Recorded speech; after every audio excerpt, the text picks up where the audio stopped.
My name is Simon Silver.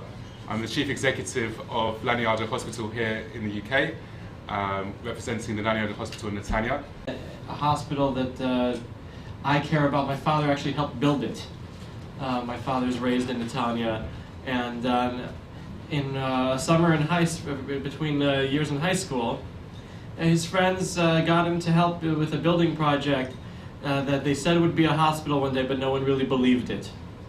And then now it's there saving lives, Jewish, Christians, and Muslims in a very impressive way. And I really feel a great pleasure that we can have Mr. Hoffman here today. I don't know of many people who are better informed about the political situation in Israel, especially in reference to Israel and Israel's neighbors and the international situation which Israel faces on a daily basis.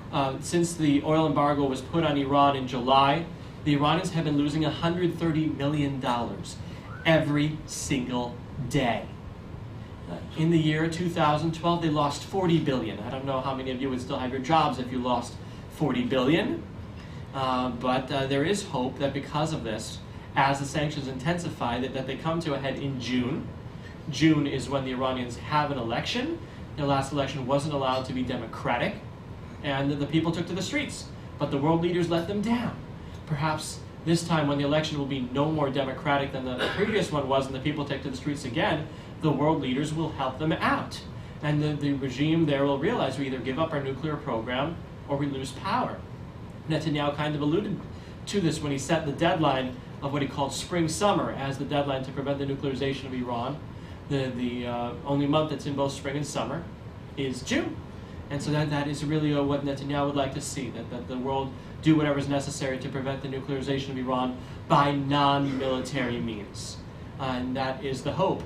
Obama interpreted spring-summer as the first day of spring. He's coming on the first day of spring to make sure that Israel doesn't attack Iran without full coordination with the President of the United States, which has gotten closer.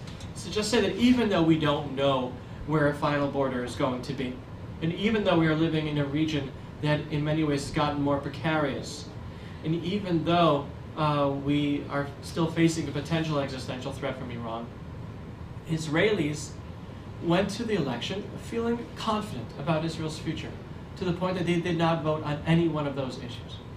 They voted on who we are. They voted on internal Israeli issues, about what it means to be a Jewish and democratic state, about how to improve our economy, how to improve our welfare, about how to be the light into the nations that the prophet Isaiah, and a few years after that, David Ben-Gurion, said we would be.